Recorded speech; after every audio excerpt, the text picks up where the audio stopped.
Good afternoon. I just got out of a breast surveillance appointment, which is a bus, anterior breast ultrasound. What that is it's another tool to monitor for breast cancer. So I have a 78% chance of having breast cancer in my life because of the BRCA gene that I have. So with that kind of risk, just having the BRCA gene in general, you're going to be risky for breast cancer. But when you have that kind of risk, they're going to monitor you several times a year. You get a mammogram once a year. You get an ABUS, an anterior breast ultrasound. The mammogram, as many of you know, it's kind of like compressing the breast and taking images of it. A lot of women complain that that's painful. For me, not so much. The anterior breast ultrasound it's almost like a pin roll, or they're taking image of the breast, pin rolling down them, each of them. And then there's also a breast MRI where you lay face down.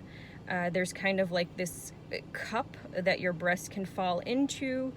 They often do it with contrast and without. So you get an IV, or they use your port if you still have one, which I don't, to give the contrast. And you go into the MRI backwards, feet first, so your head is still out, but they're taking images of your breasts that way, and you're laying face down.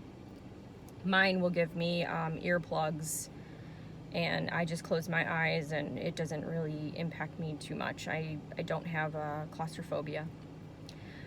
So those are the different types of images that you get, and you also meet with your doctor to do a manual exam. I think it's 3 times a year. So I think that's actually, like, what did I say? That's about 6 times a year your breasts are being monitored.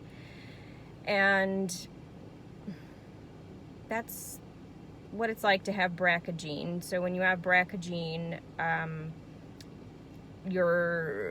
I had cancer. So I don't know what it's like if you just have BRCA gene, if they figure that out. But when you have cancer already, you meet 4 times a year with a medical oncologist. You meet 4 times a year with a gynecologist-oncologist. That's already 8 appointments. And then you have the 6 surveillance appointments on top of that. That's 14 appointments a year just to monitor for cancer in your ovaries and breasts. That's surveillance appointments. And the 4 times a year with the medical oncologist and gynecologist-oncologist does reduce to 2 times a year at a certain point. I think it's at like 2 or 3 years. They go down to 2 times a year. And then I think after that, it's 1 time a year, maybe at year 4, and then I don't know what it is after that. But I'm in the 4 times a year phase right now. That's just monitoring for cancer. That's not my primary care. That's not my stricture that I developed from my anastomosis surgery, because I had cancer in my colon that had spread to my colon from the ovaries. That's not going to the dentist. That's not going to the eye doctor. That is not any other kind of appointment that you might have a year for just one person. And it is very difficult to get time off to do that. If you're working 5 days a week, I don't even have that many days off. And yes, I could go into work in the morning and then rush over. My doctors are about 35 minutes away, just how it happened. And yes, I could switch my care team, but if you're comfortable with your care team and you have cancer, the last thing you want to do is switch them. So, and it's just because you're comfortable. And I ended up with some of the best ovarian cancer physicians in the country by happenstance. Maybe God was looking out for me, etc. I can't tell you. I would not feel comfortable switching care teams for my ovarian cancer at all. I was recently hospitalized, as I said in another video. They took me off of my PARP inhibitor, and in the notes it said that they consulted a gynecologist oncologist at the hospital that I was at, and they said to take me off of my PARP inhibitor and not put me on it again until I got my next set of blood work. And the reason that they were giving to justify the rationale, the reasoning behind what that recommendation was that it affects my blood cells. Because when I was hospitalized, they said my hemoglobin was 5.7, and so they didn't want anything to. They wanted to see, like, are you bleeding internally, etc. And as soon as I got out of the hospital, I went right back on my medication. I didn't listen to that at all. What we call that is non-compliance. I was non-compliant with that recommendation, and I was absolutely floored when I saw that they consulted gynecology oncology, and that was agreeable that I stay off of my PARP inhibitor for that long. I was like, no. No. Research would support being off of it for about 8 weeks, and I had this conversation with my gynecologist oncologist, my surgeon that actually did my surgery. I would go back and forth between two doctors, and one was like, get a prophylactic mastectomy immediately. I didn't feel comfortable with that, so I went to this other doctor that actually did my surgery, and we were on the same page. I was like, I don't feel like I need to do that right away. And I just didn't feel it in my gut, like it just felt wrong for me. But she actually put it into words that made sense to me and maybe helped solidify what I was thinking, is that yes, we do know by research you can come off of your PARP inhibitor for 8 weeks. If you should develop breast cancer while you're being treated for ovarian cancer. In that circumstance, between my doctor and I, we discussed that would be okay. And that makes perfect sense to me, because you got another cancer and you need to have surgery, etc. But if you don't have the other cancer, ovarian cancer is the most deadly gynecological cancer that you can get. It's spread through my body like wildfire. There's not good screenings for it. It's hard to detect. The treatment is, getting better. But if you're not a BRCA gene carrier and you have ovarian cancer, like I've seen statistics like 75 to 90% likely for recurrence. So what does all that mean? We don't have a handle on ovarian cancer.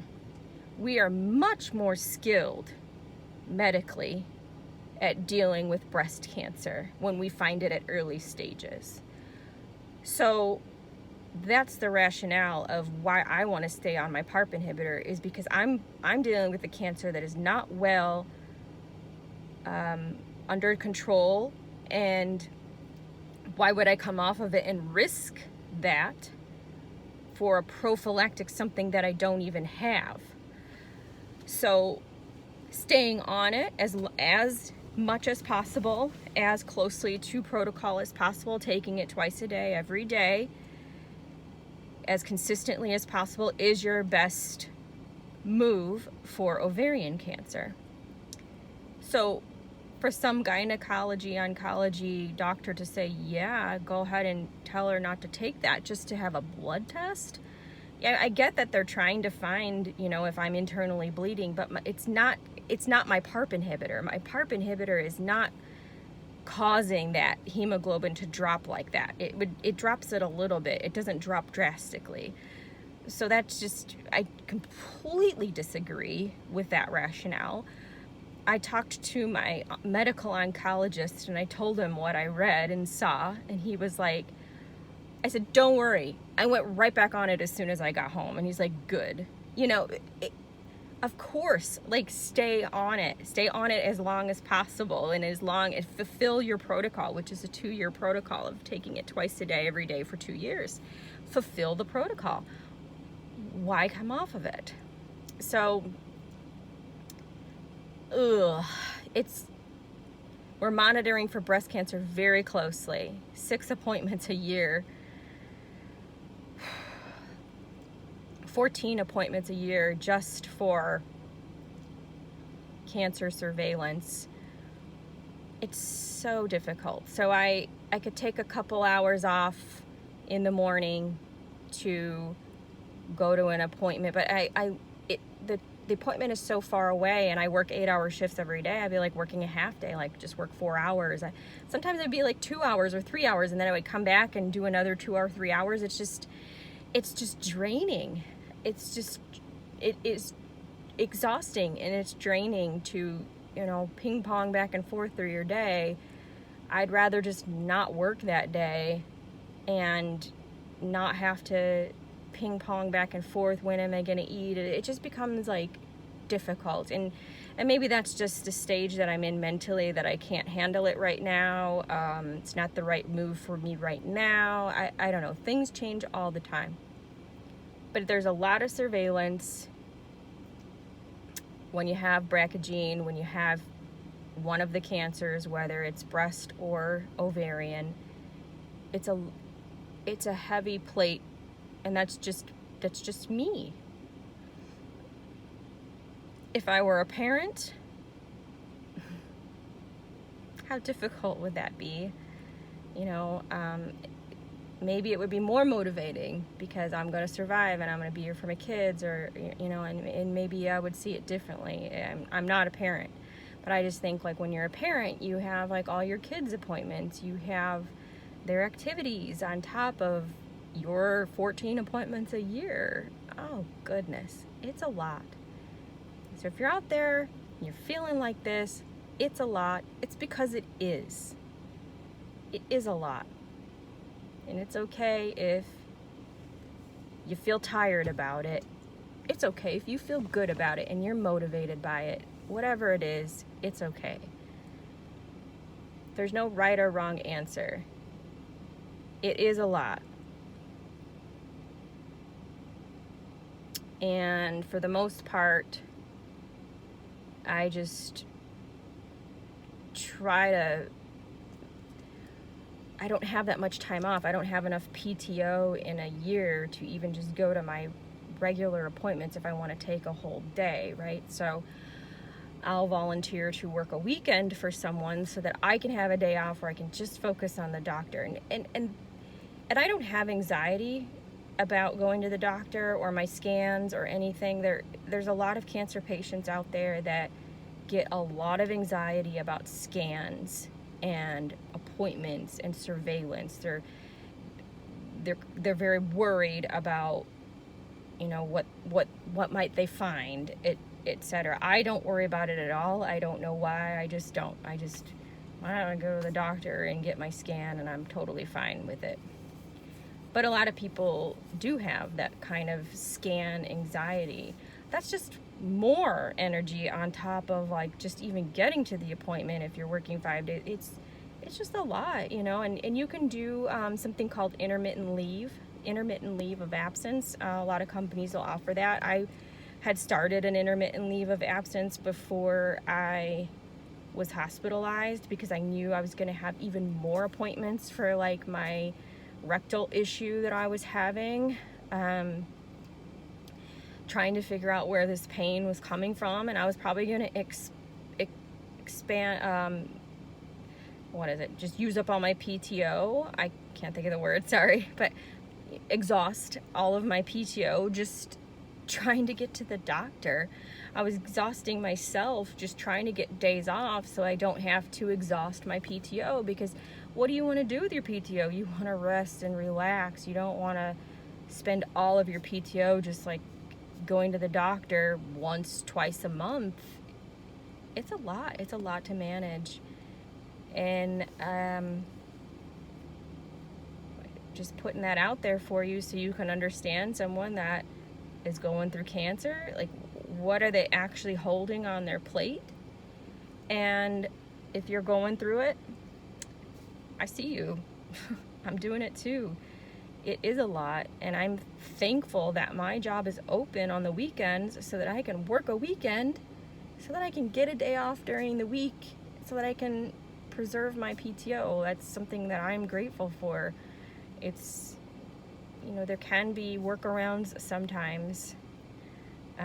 Otherwise, you might need to look into an intermittent leave of absence, so that if you are going to these appointments and you're exhausting your PTO, that your job is still secure for you. I ended up switching to a continuous leave of absence so that I can work through the stricture and the procedures that I'm getting and managing my bowel while I'm healing. That's a so you just have your basic screenings, and then now complications on top of it. I haven't even been to the dentist in like over 2 years because there's just so much to manage. I also go to the eye doctor once a year. It's a lot to manage. There's so many appointments. That's just one person, not including, if someone has children. So I see you if you're out there. Main takeaways: it is a lot of appointments, it is a lot to juggle, and I personally and my team do not recommend going off of the PARP inhibitor for any kind of reason for ovarian cancer, because it is more deadly. It is not under control in a way that breast cancer is. And not everybody that gets breast cancer is a survivor, etc. I'm not saying that. But breast cancer is surveyed much better. There's better screening process for it. There's better treatments for it. Many more survivors. Ovarian cancer is not there yet. They're not even close.